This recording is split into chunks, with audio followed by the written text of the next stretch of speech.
Prima udienza generale del 2019, Papa Francesco spiega la rivoluzione del Vangelo. Il cristiano, ha detto il pontefice, è colui che si riconosce figlio di Dio. Nella solennità di Maria Santissima, Francesco ha sollecitato tutti alla responsabilità per il bene comune. La politica è buona, ha detto il Papa, se ognuno fa la sua parte per la pace. Il Vescovo ha affidato il 2019 alla maternità di Maria, una fiducia ben riposta, ha detto, poiché la Vergine interpreta il disegno d'amore di Dio, poi l'invito a vivere la carità anche in politica. Veglione di San Silvestro con grande partecipazione di persone a Chiavari, in piazza Mazzini il concerto di Sandro Giacobbe, a Rupinaro la 28ª Zabaionata che ha chiuso dopo le 4 del mattino. Ambientato tra i rifugi del Parco dell'Aveto, il presepe allestito in piazza Conscienti di Ne. La natività allestita da Adriano Roggero richiama anche i paesaggi dell'Alsazia. Buonasera a tutti, bentornati a Tigullio oggi. Nella prima udienza generale dell'anno, Papa Francesco ha ripreso le catechesi sulla preghiera del Padre Nostro, spiegando la rivoluzione del Vangelo. Soffermandosi sul discorso della montagna, il pontefice ha ricordato che il cristiano è colui che si riconosce figlio di Dio. Vediamo il primo servizio. Pregare con il cuore, senza ipocrisia, vivere da figlio dando testimonianza, senza odiare gli altri o parlare male. Papa Francesco suggerisce nella catechesi dell'udienza generale, la prima dell'anno 2019, dedicata al Padre Nostro, il cammino per dirsi cristiano, peccatore come tutti, ma capace di riconoscersi figlio.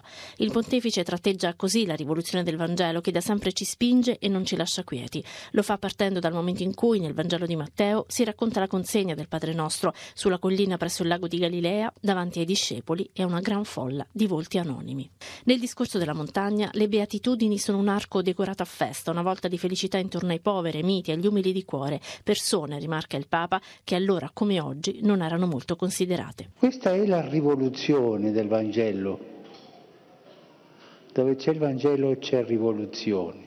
Il Vangelo non lascia quieto, ci spinge. È rivoluzionario. Tutte le persone capaci di amore, gli operatori di pace che fino ad allora erano finiti ai margini della storia, sono invece i costruttori del regno di Dio. È come se Gesù dicesse: avanti voi che portate nel cuore il mistero di un Dio che ha rivelato la sua onnipotenza nell'amore e nel perdono. Papa Francesco ricorda che il Padre Nostro potrebbe essere anche una preghiera silenziosa, basta in fondo mettersi sotto lo sguardo di Dio, ricordarsi del suo amore di Padre, e questo è sufficiente per essere esauditi. È bello pensare che il nostro Dio non ha bisogno di sacrifici per conquistare il suo favore, non ha bisogno di niente.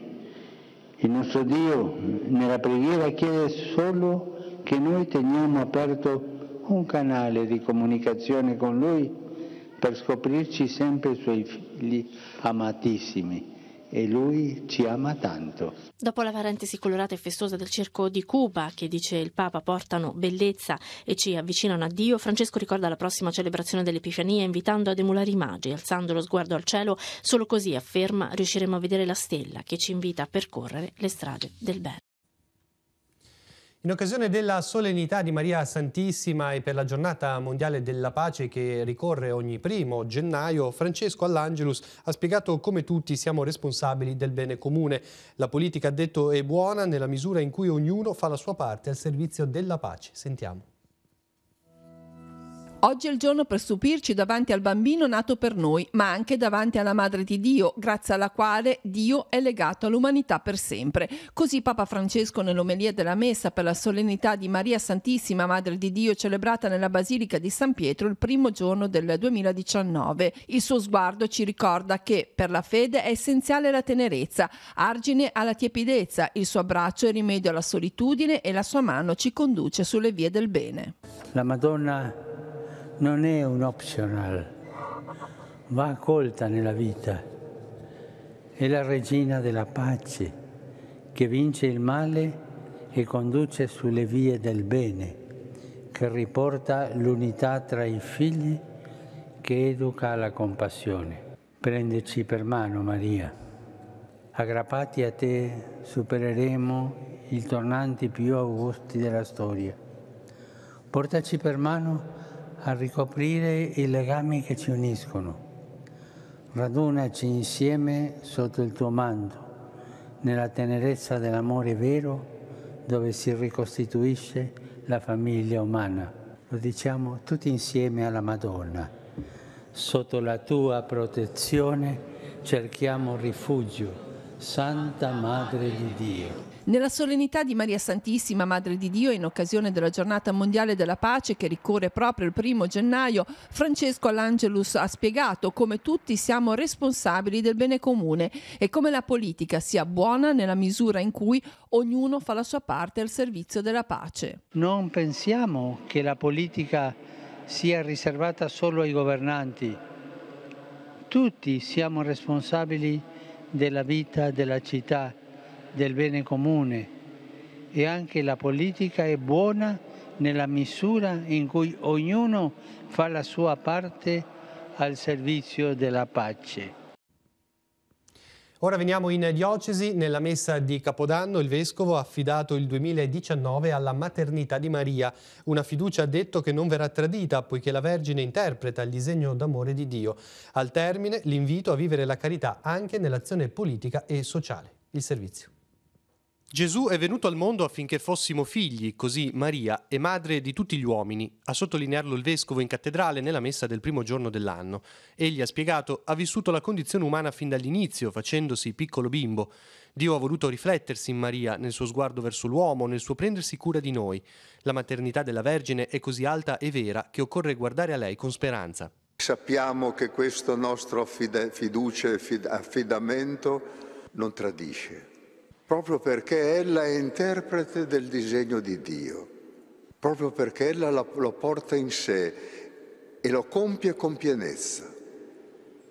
E fa parte di questo disegno il fatto che noi abbiamo bisogno della paternità di Dio e della maternità di Maria, come ne ha avuto bisogno Gesù. Monsignor Tanasini ha dunque affidato a Maria l'anno appena iniziato, invitando a vivere i ritmi quotidiani avendo fiducia nella sua maternità. I ritmi del tempo ci aiutano a ritrovare i ritmi della vita, gli impegni della vita, ci aprono alla speranza, ci proiettano in avanti. E come vivere tutto questo se non con la materna accompagnamento di Maria? Infine, sulla falsariga del messaggio del Papa, il Vescovo ha invitato ad essere corresponsabili nella costruzione della pace, vivendo fino in fondo la carità anche nell'azione politica e sociale. Non seguendo gli impulsi irrazionali, a volte dettati certamente dalla necessità e altre volte dalla rabbia. Non seguendo, ma cercando a nostra volta di considerare con attenzione intellettuale e morale il bene comune. Il primo nato del 2019 nella ASL 4 è un maschietto, si chiama Ian Canzio ed è venuto alla luce oggi 2 minuti dopo la mezzanotte. Pesa 3,7 kg, è nato di parto naturale. I suoi genitori sono Monica e Alessio Canzio, per loro è il secondo figlio. L'ultimo nato del 2018 invece è Francesco, figlio di Giuseppe Vella e Laura Gallo di Casarza Ligure. È nato alle 13:45 di domenica 30 dicembre con il peso di 3,9 kg. Lui e la mamma sono già stati dimessi. E ora torniamo con le immagini alla notte di San Silvestro, vissuta con grande presenza di pubblico nelle piazze di Chiavari, dal concerto di Sandro Giacobbe e dei suoi musicisti a Rupinaro, dove si è svolta la 28ª zabaionata a favore del villaggio del ragazzo. Vediamo. 3, 2, 1,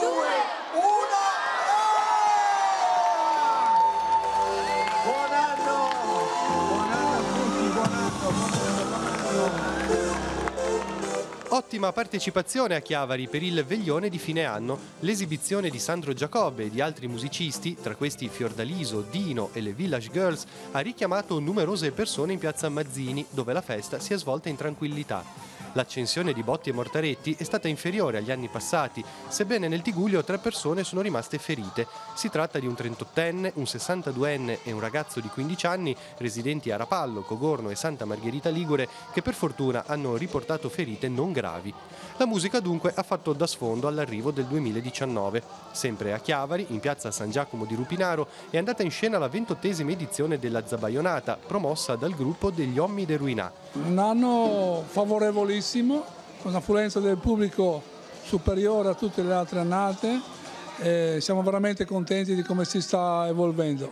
Vedo che la squadra è tutta in attività. Siamo in piena attività da mezzanotte e un quarto. Tutti gli anni anticipiamo di qualche minuto perché la gente ha piacere di festeggiare prima. Siamo in tanti per la preparazione perché c'è da montare strutture e tutto quanto. Per fortuna siamo un gruppo che andiamo d'accordo e cerchiamo di andare avanti bene. La distribuzione è terminata dopo le 4 del mattino. I fondi raccolti saranno devoluti per le opere del Villaggio del Ragazzo. Il volontariato è sicuramente una grande risorsa della Liguria, dell'Italia e della nostra zona sicuramente. Questo lo testimonia anche un senso di comunità, di appartenenza che è molto forte, è radicato. Dobbiamo ripartire proprio da questi sentimenti, da questa coesione sociale per cercare di superare le difficoltà insieme. Come sapete, l'ARPAL ha diramato un avviso per vento di burrasca forte da nord-nord-est con raffiche intorno ai 130 km/h sui rilievi, 100-110 km/h localmente lungo la parte centrale della costa. Moto ondoso in rapido aumento sino a molto mosso, localmente agitato, soprattutto sulle coste del ponente della regione. Lo zero termico ha iniziato a scendere, nella nottata arriverà al suolo in alcune aree dell'entroterra.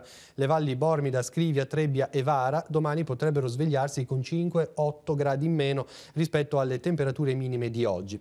Tuttavia, fin quando la ventilazione sarà sostenuta, il favonio, questo tipo di vento, determinerà temperature al di sopra dei valori attesi per questa parte dell'anno, soprattutto lungo la costa. Oggi le località più calde sono state Levanto e Rapallo con 19 gradi. Non si arresta il cantiere sulla provinciale 227 per Portofino. L'opera di ricostruzione della sede della carreggiata non ha visto un solo momento di pausa nonostante i giorni di festa. Sempre al lavoro dunque gli uomini sulla scogliera a bordo dei mezzi meccanici intenti al posizionamento dei massi.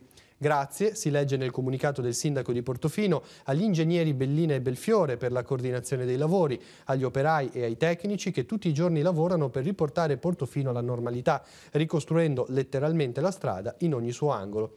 Credo proprio, conclude Via Cava, che l'arteria che collega Santa Margherita Ligure al borgo sarà nuovamente operativa entro Pasqua.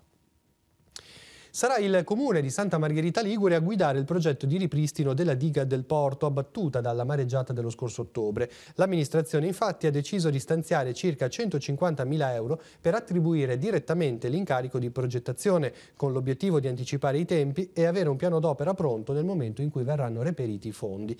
Il comune dunque deciderà la tipologia e la modalità del lavoro, che sarà poi valutato in conferenza dei servizi.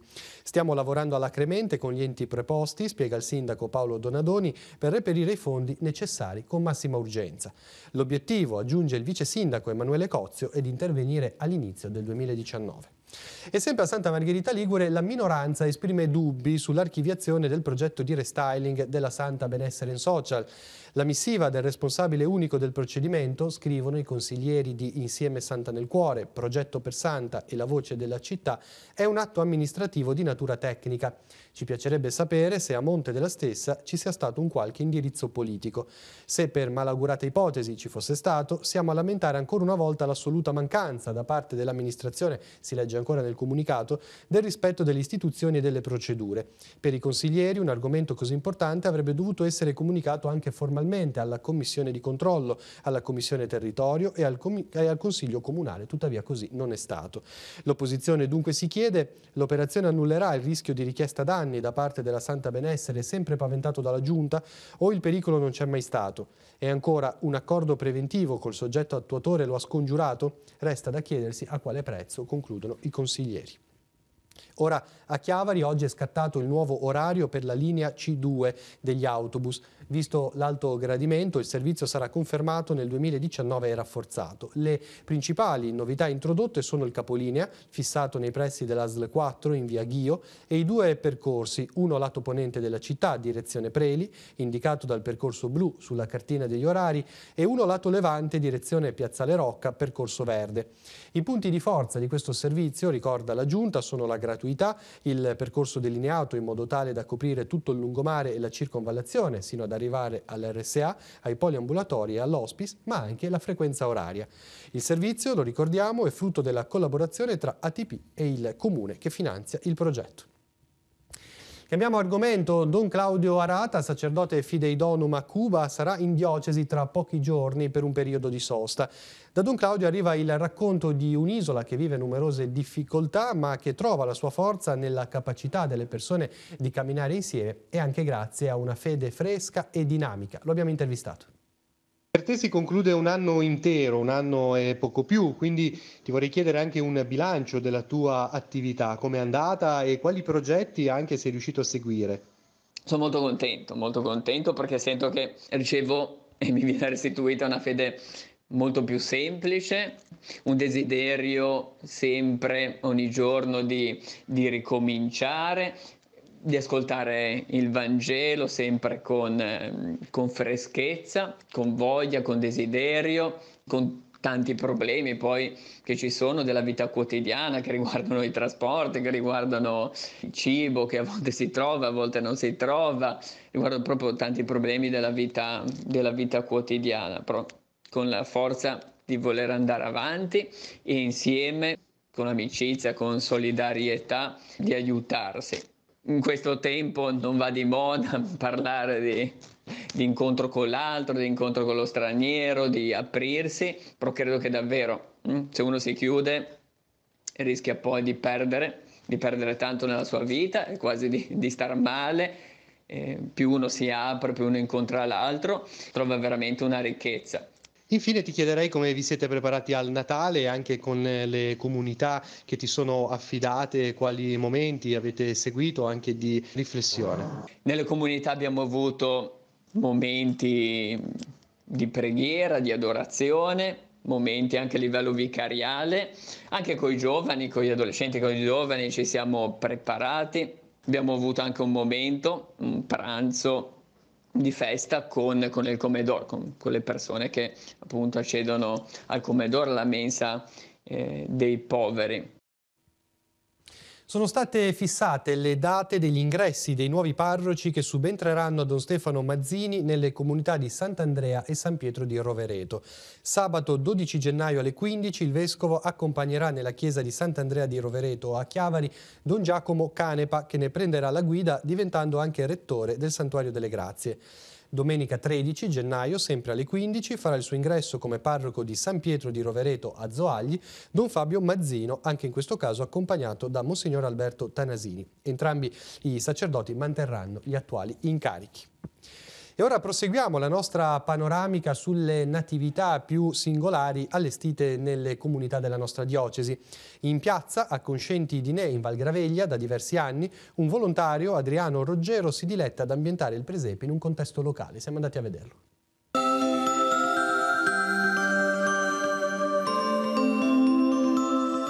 Con che tema quest'anno? No, col tema è il Parco dell'Aveto, cioè i rifugi del Parco d'Aveto. E in più ho aggiunto la parte tedesca e la francese, l'Alsazia, perché ci sono stato e allora ho detto ma mi è venuta l'idea e ho aggiunto.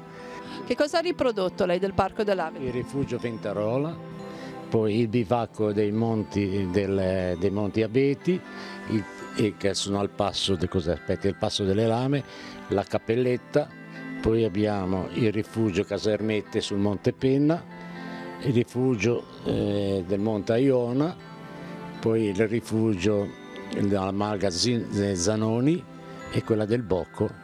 Andando all'estero invece lei ha riprodotto dalla Germania la Foresta Nera e dell'Alsazia, che sono a confine, sono attaccate, Colma con le case a Graticcio, In più c'è famosa appunto l'Alsazia perché per le cicogne, cioè hanno il simbolo della cosa sono le cicogne che vengono in quei primi periodi del caldo, nidificano e poi ripartono fino a agosto, i primi di settembre vanno in Africa, ma è proprio ogni casa ha il nido di una cicogna sotto. Quando si può visitare questo presepe? Tutti i giorni, nel mattino dalle 9 a mezzogiorno e il pomeriggio dalle 2:30 fino alle 6, 6:30.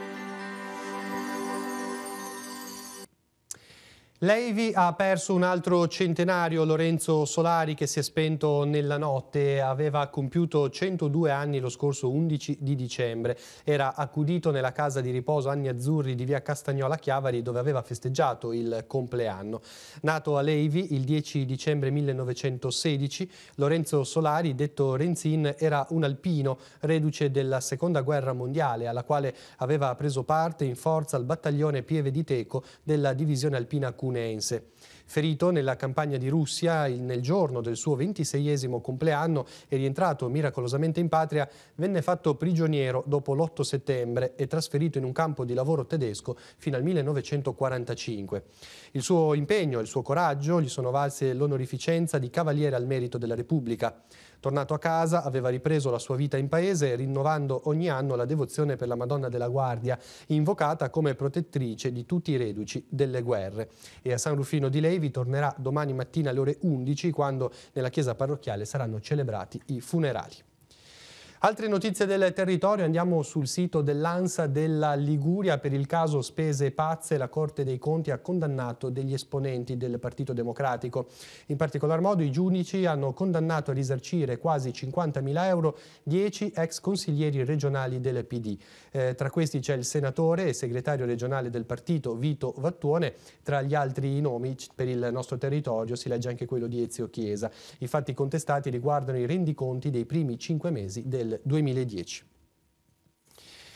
La situazione di degrado in prossimità del polo ludico-sportivo del Parco Tigullio a Lavagna sono state segnalate dall'organizzazione civica Angaval alla commissione straordinaria che amministra il comune.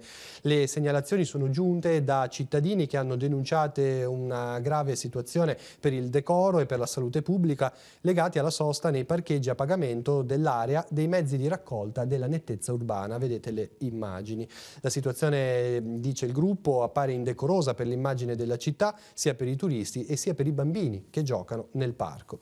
E sempre l'organizzazione Angaval Lavagna che cambia, per voce del presidente Andrea Giorgi, segnala la situazione di pericolo del transito pedonale lungo l'Aurelia in località Cavi Borgo.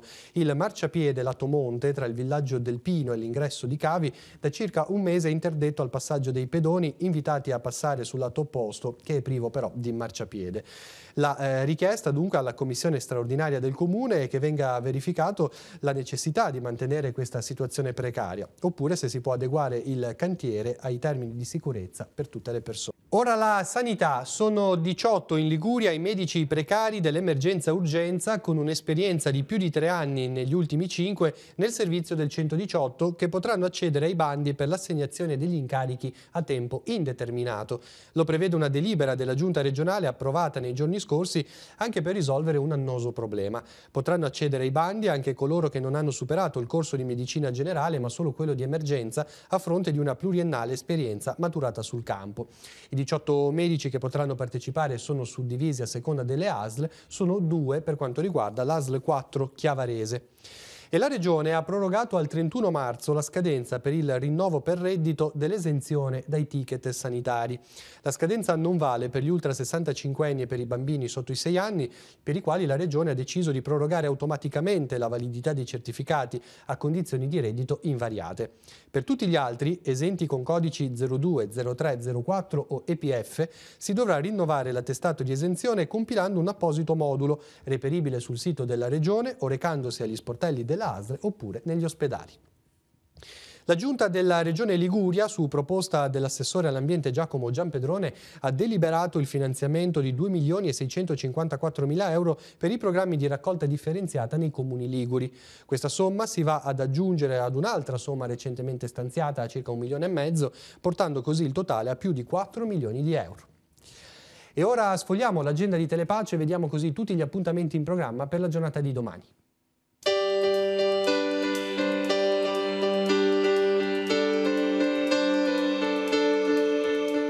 Appuntamenti in agenda per giovedì 3 gennaio. Come ogni primo giovedì del mese è possibile visitare la camera di Don Nando Negri, l'orario dalle 16 alle 18 al villaggio del ragazzo di San Salvatore di Cogorno.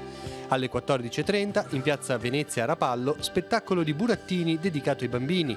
L'iniziativa Cominciamo da 3 vedrà in scena i burattini di Gino Balestrino. Proseguono le attività di Natale dell'Accademia Culturale di Rapallo. A Villa Quairolo si terrà un laboratorio per bambini sull'uso della porcellana a freddo, guidato da Filomena Martoscia. 2 i turni, il primo alle 15, il secondo alle 16.30. Laboratorio per bimbi anche al Santa Claus Village di Santa Margherita Ligure. Alla Casa degli Elfi, a partire dalle 15 e poi dalle 16.30, i più piccoli potranno utilizzare materiali di riciclo per realizzare un ricordo di queste feste. E infine a Lavagna, nella Sala Albino di Piazza Ravenna, è allestita la mostra Diamo i numeri, realizzata dal Circolo Fotograficamente. La direttrice artistica è Claudia Oliva. L'esposizione è aperta tutti i pomeriggi fino al 6 gennaio, dalle 16 alle 19.